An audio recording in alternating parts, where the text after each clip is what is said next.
and everybody thought that I was going to go in there and I was going to lose, and I was pretty much like a rebound for Razor Up to get back to the title contention. And everybody told me, "Oh, don't go in there, don't stand with him, take him down. He's very dangerous." And I said, I'm gonna stand up with him, and I ended up winning that match. So I think that was the most satisfying fight out of my whole career.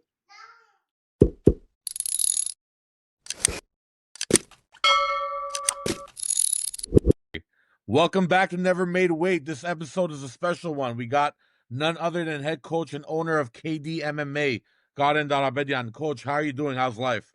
I'm doing good, Darabedyan. How are you? I'm doing good. Thank you. On the show. Thank you for taking the time. Coach, I want to start by congratulating you with expansion of your gym locations. What inspired you to open your own gym and the next locations after that? What inspired me? I've been in the martial arts since I was 5 years old.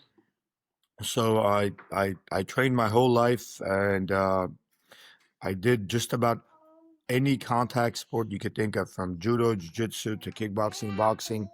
And eventually, when I got older and I stopped fighting, thought, what can I do best? And it was to give my knowledge out there, help other people uh, get stronger, get healthier, build self-confidence in kids. So that's how I started my gym.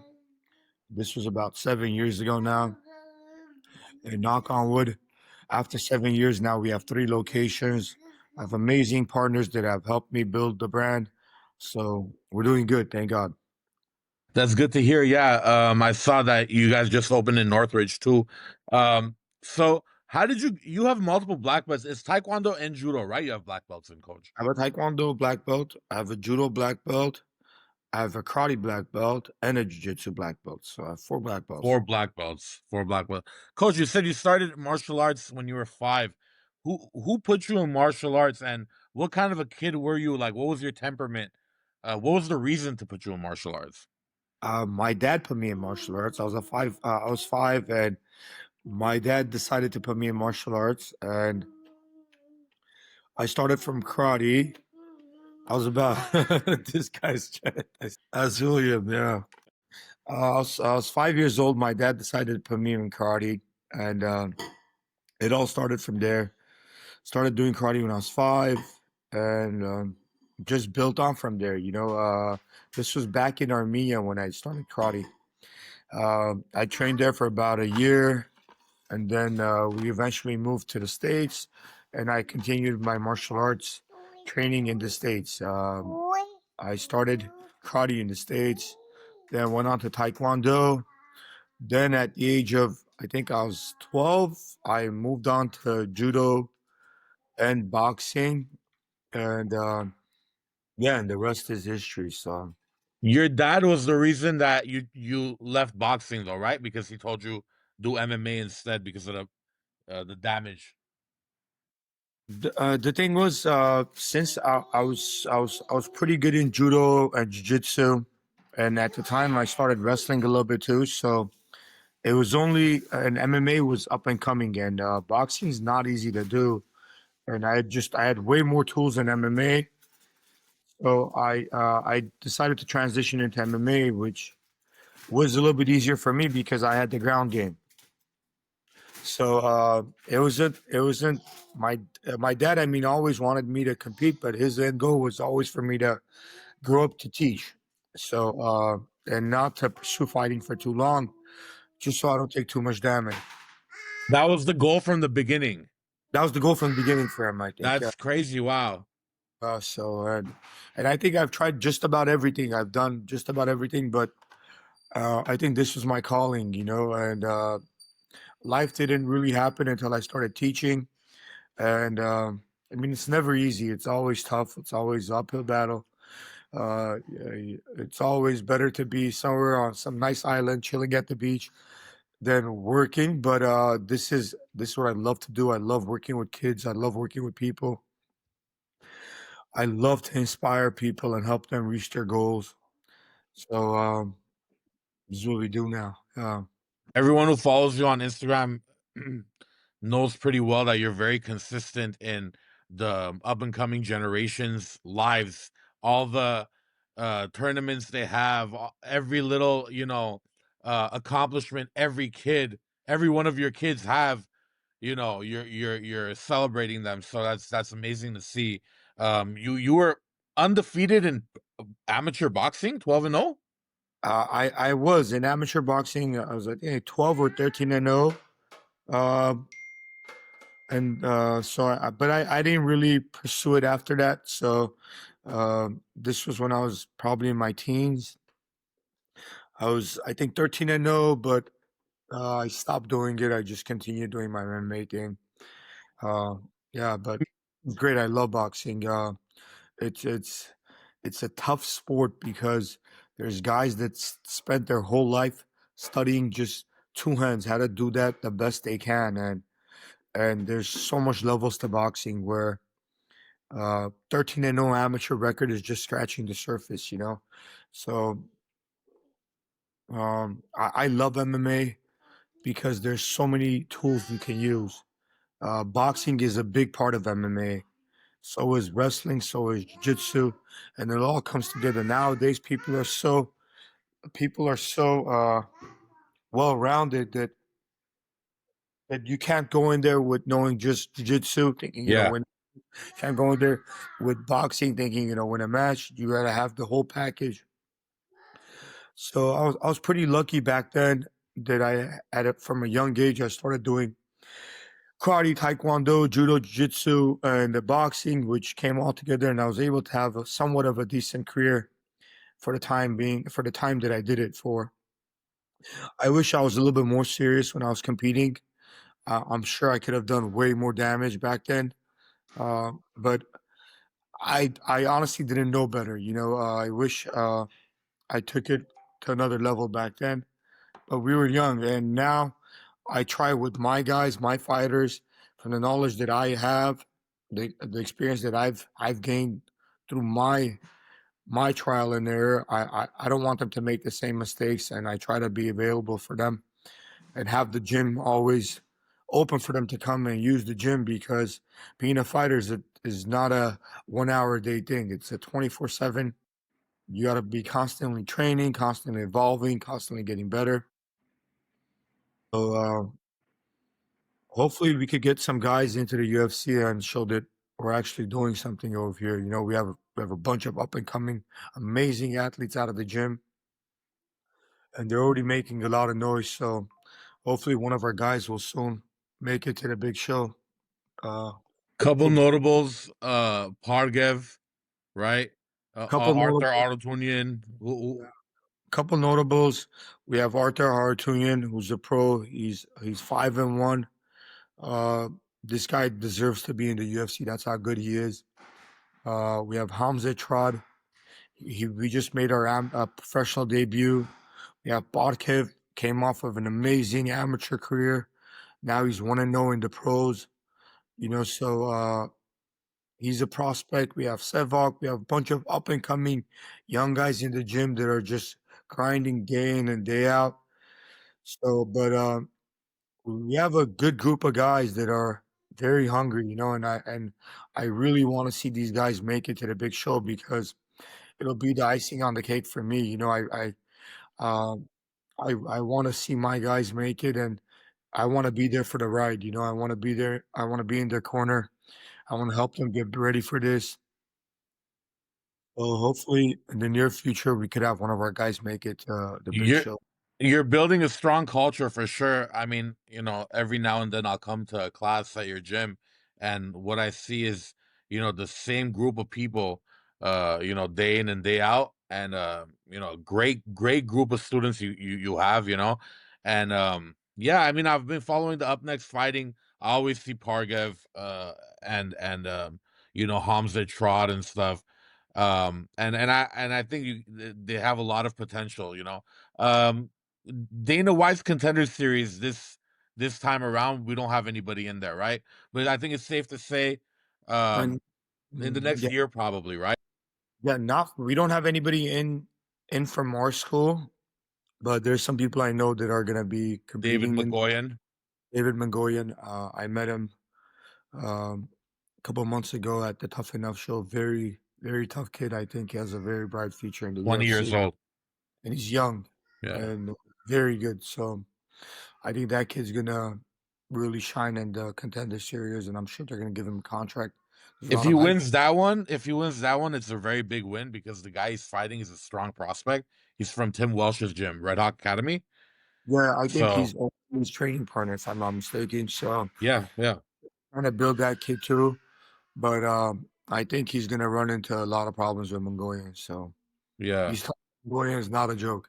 yeah. 20 years old. I mean, all of his wins super dominant. He does not look like a 20-year-old for sure. Yeah, I was surprised when they said he's 20. He looks mid 20s, but he's a tough, respectful, very mature guy. Coach, this is why I love the energy of you bring and the Armenian MMA community in general. Right now, we were talking about your fighters, and you said, yeah, not from our school, but we know others. And usually outside of like another race, right? Would never mention somebody outside of their school just because it's part of their race, right? How close really is internally for the non-Armenians, right? How close internally is the MMA Armenian community? You know, not it's not just about the MMA community. I think as a whole, since there's not that many Armenians, we tend to really come together more often. Um, I mean, we've as a race, we've been through a lot until now. There's a lot of we still get butchered and stuff. All this stuff always happens with the Armenian community, so we tend to stick together a lot. And as far as the MMA community goes, when we have an Armenian prospect, I think we all tend to want to support them, help them, cheer them on as much as we can, and hopefully soon they'll give Arman Tsarukyan a title shot too. So, and I think he's gonna for sure make a lot of noise in the UFC and become a champion one day. Yeah. In general, like anyone I know, right? I grew up in Glendale. Anyone I know, me personally, whenever I hear about an Armenian fighter, I never consider which gym he's from. There's the handful of gyms that that he's good. Like Armand came from somewhere like we didn't expect, right? Like we didn't know about Armand. Randomly, he's fighting Makachev. Last short notice fight. Turns out he trains in Russia.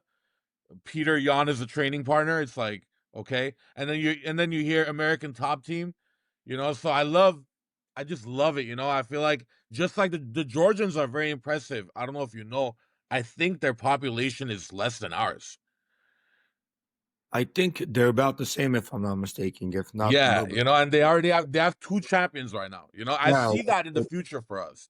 yeah. The Georgians are really making moves now, especially Tapuria and Merab. Amazing. They're both superstars, especially Ilya. That guy just something special, man. Watching him fight was he's on a different level. To come in there and do what he does, scary guy. I We think. don't we don't really focus on anything really Armenian, right? But I have you on. I got to talk about it. I got to get your opinion. Top three Armenian fighters of all MMA fighters of all time. Not I know it's a little controversial because I know you know everybody, right? But your opinion. Of all time, that's actually been in the UFC and fought in the UFC. Yeah. I think top three. As far as top one, let me start. Let me start from the. Uh, so I think top three. Carl Parisian for sure. Carl Parisian. Nobody brought the heat like he did. There's a reason why he was nicknamed the Heat. Carl just he's a training partner of mine. One of the strongest guys I've ever trained with. Slick, strong. Carl was amazing. I think number three, Carl. Number two, Edmund Shabazian. He's still in the UFC. I think he's still very young. I think he's just starting. I think it took him a little bit time to focus, get things in line. But I think he's gonna shine a lot. So look after Edmund Shabazian. And last, no, I think number one guy has got to be Arman Tsarukyan. No one has ever done what he's done in the UFC.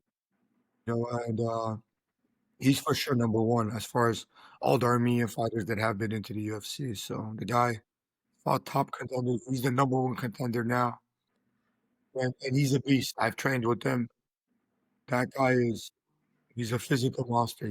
So And you know what it is for that top three position. For me, there is no top three.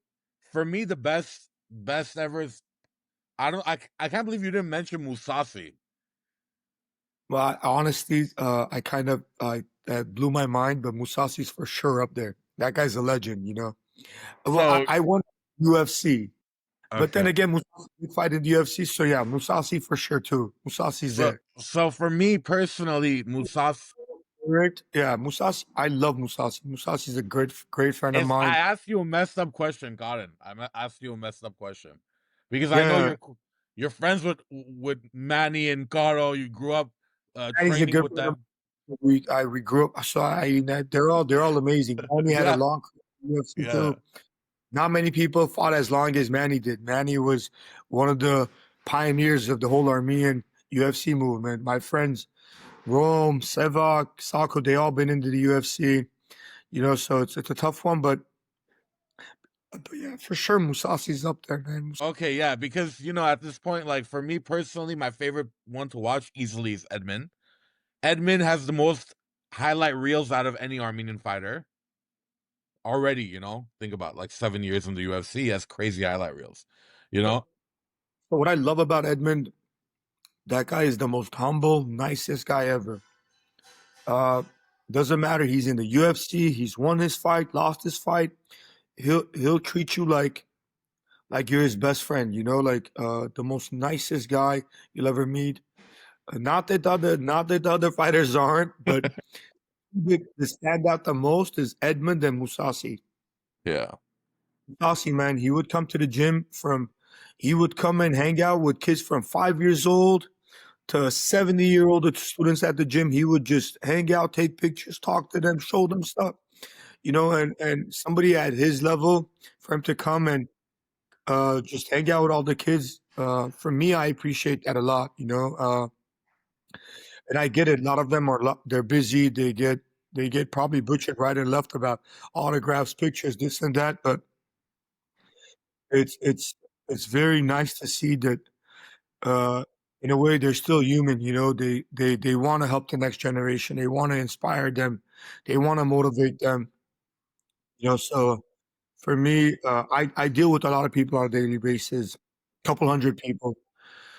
So when I see someone that's their heart's pure gold, they all they want to do is they just want to be there to help, be nice to people, and you can't teach that. Some people they could fake it, but when someone's genuine like them, you can't help but respect them and appreciate who they are.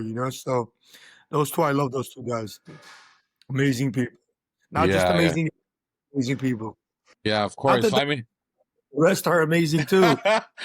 It's it's these two are just very genuine, good people.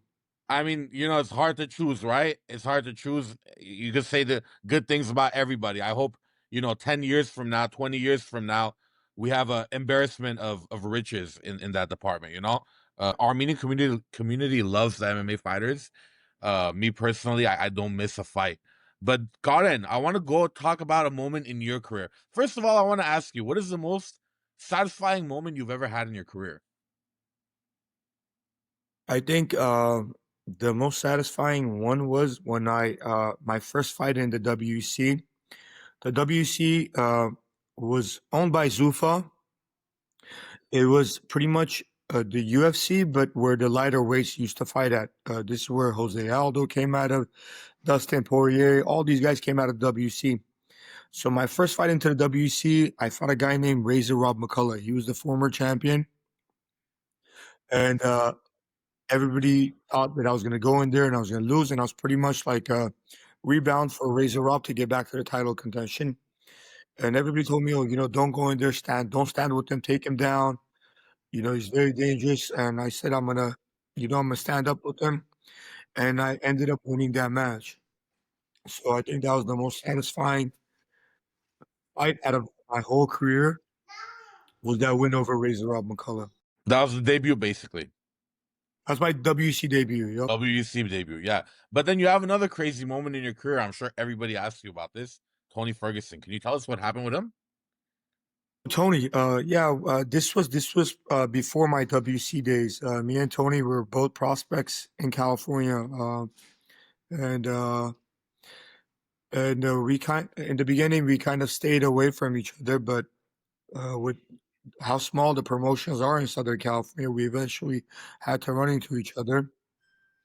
So we fought together, and the sucky thing about that one is there's no actual footage of this fight, Yeah. but I ended up beating him in a decision, and it was a unanimous decision.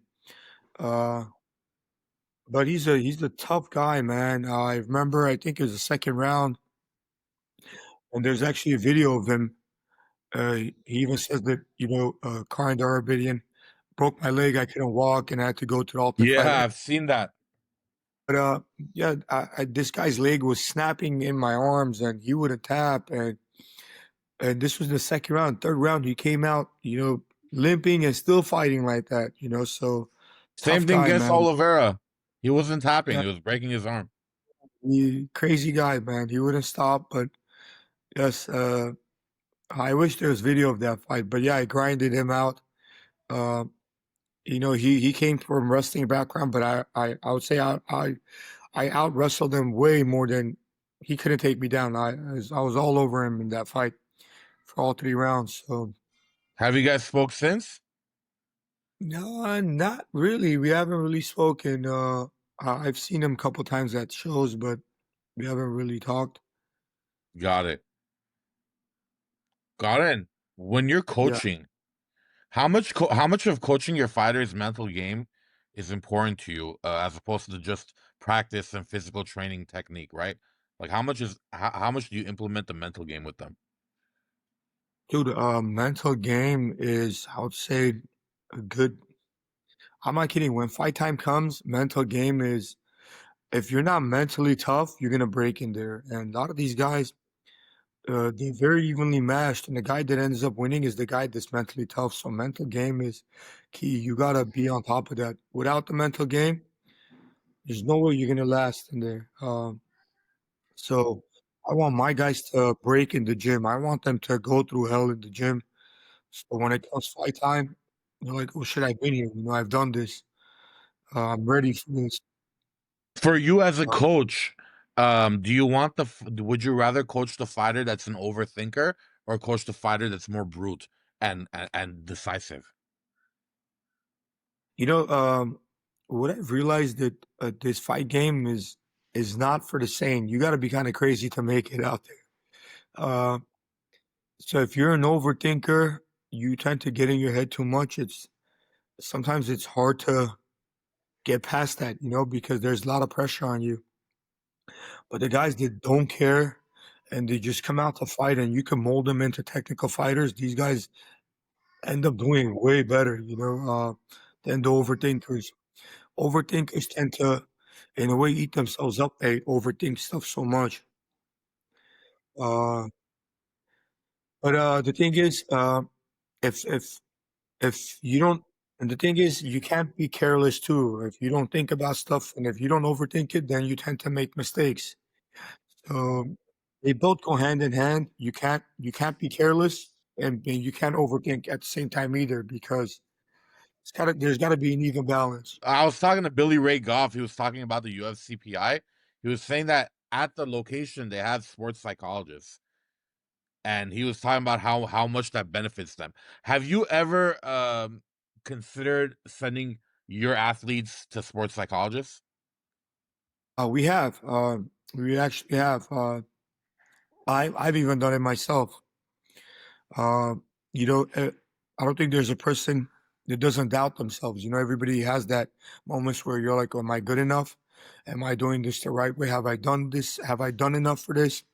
So I think sports psychology helps a lot with that. And there's people that actually understand this and are able to tap into the mind and help fighters get better at, you know, believing in themselves and knowing that they've done enough. Because, like I said, people train for hours and they don't get tired, but they go into a fight, and the fight is about, let's say, 35-minute rounds, 15 minutes, and that 15 minutes feels like forever for them. And after the first round, they tire out, and it's not because they're not conditioned, they're not ready. It's more of a mental game where they mentally drain themselves, and they tire out way sooner than they should. They should, and that all goes hand in hand with the mental game. So I personally have done it when I was fighting. I wish I believed in it a little bit more. Like, oh, I didn't take it too seriously, but I think it's a must. I It's a didn't think must. I didn't know it existed, honestly. I just had a conversation with, yeah, and Brady Highstein was talking about it too. I didn't know that they do that, but apparently on location, and it's like something that the fighters choose if they want to do it or not. But whoever did it was talking about how much better of an experience they had, and I didn't know that existed. So I want to ask you about that, and then I want to ask you just a couple more questions, Coach. I know you're a busy man. What's the No, no. most common mistake you see young fighters making today? I think, from my experience, the most common, like I have couple really talented kids in the gym right now. And they're so good that if they work 1 year, I guarantee you they could do damage in the UFC right now. That's how good they are. The most common mistake that I've seen in them is not putting enough work in. You know, where, let's say, if they get 1 or 2 wins, they're thinking that's it. I could get everybody. Where there comes a time that you'll run into somebody that's pretty evenly matched, and if you're not trained enough and you're not conditioned enough, it'll show up. Your gas tank will show up. Like the best car, you can have the best car, but if there's no gasoline in that car's not going to go too far. And a nice Prius will come outlast that forever, and go circles around it. So I think the common mistake that I've seen is fighters not putting enough effort in their conditioning and working to get better. So I would say that's the most common mistake I've seen in young fighters. Just not applying themselves enough, Not putting enough effort, I would say. not putting enough You know, effort. Yeah, overconfident. yeah, Yeah. yeah. I know that you got some good talent in the gym at every age level. Actually, I know you're having who are you having for seminar soon? Chai, we're gonna have him come into. He's gonna do a seminar. I believe it's September 28th. That guy's living legend. He's still probably one of the best Muay Thai guys. He's gonna do a 2-hour seminar at the gym. If anybody wants to come, they're more than welcome to come do the seminar. Um, yeah, you're not. This is one in. I mean, you're not gonna get too many opportunities to work with someone like this, and he's gonna be hands on. So if anybody wants to come do it, for sure, get in touch with the gym. Reserve your spot. It's gonna be an Which amazing seminar. which location will that be at? So I'm doing this with our kickboxing coach. He's Coach Jose is organizing most of this. It's gonna be at the Glendale location. Be at the main location for now. Unless if it gets really big, we might move it around. But for now, it's gonna be at the Glendale location. Got it, got it. Coach, so you're over accomplished, you four black belts of lifetime of fight sports, um, multiple gyms, professional fight career, the list goes on, family man. Um, what if you weren't a fighter, right? If you weren't a fighter or a coach, if you weren't in this game, who would you be? Like if you were a normal person, who would you be? I don't know if I'm over accomplished, but I'm working towards it. We'll see. But if I didn't end up fighting, I think I would be in the medical field. I think growing up, I was young. I was trying to be a PA. So I'm sure I was always great in school. I didn't stop going to school until my father passed away. Then I had to help support the family, and I dropped out of college. But I think I would be a physician's assistant and maybe build onto that. But uh, I don't know. I'm glad it worked out this way. I went from fighting to teaching, and now we're running 3 different businesses. So knock on wood, not easy. It's always an uphill battle, but nothing's easy nowadays in life. But the great thing about this is you get to help people.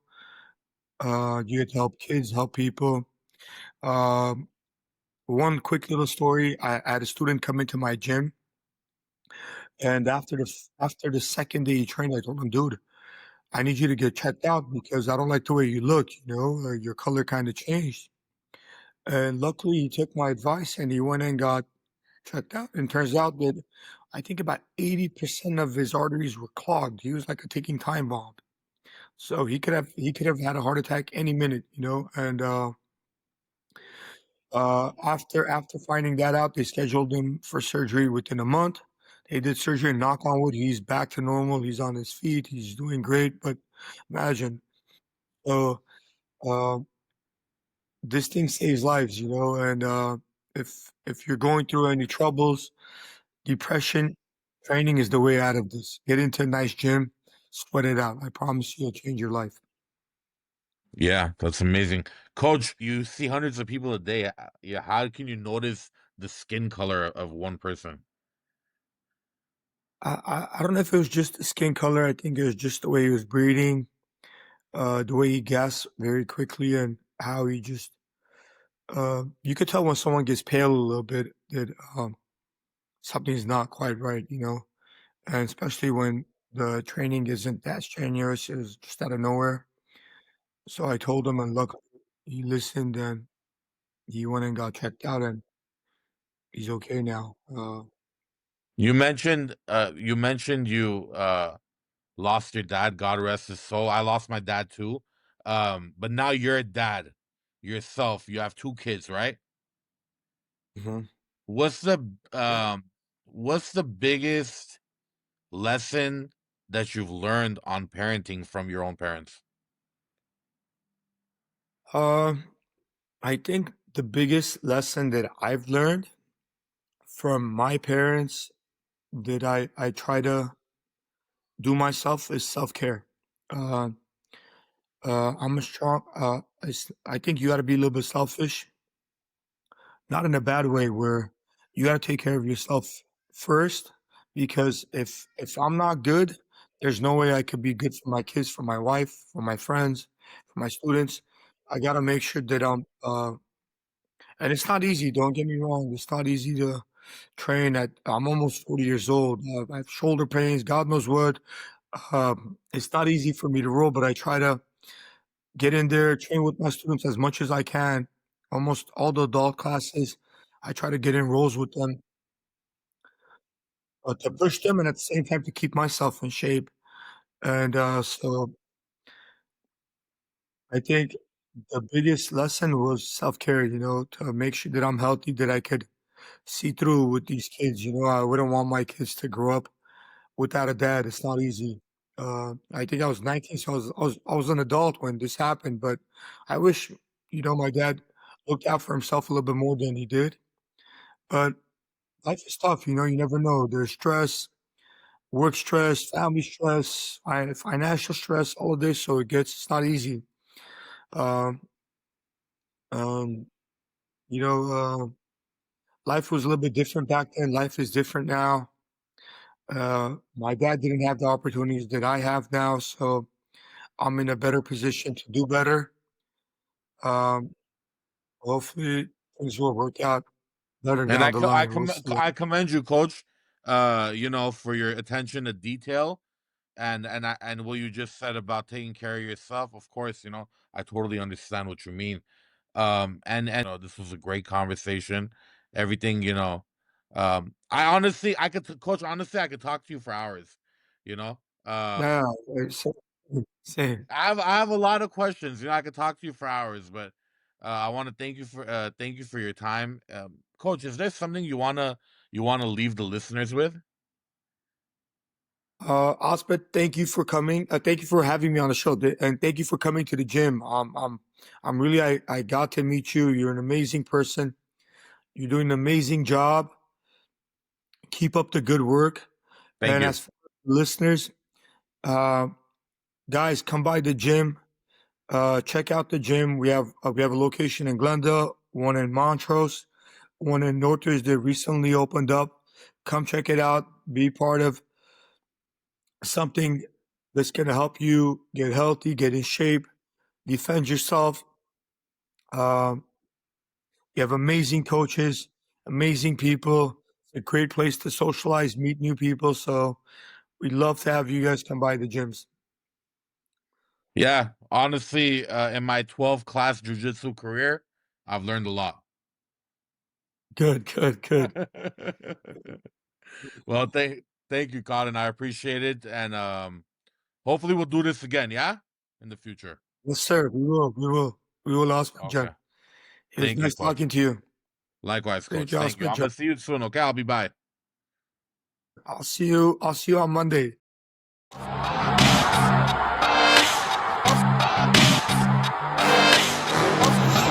Wearing a T-shirt that says "Never Made." I believe him. I think he's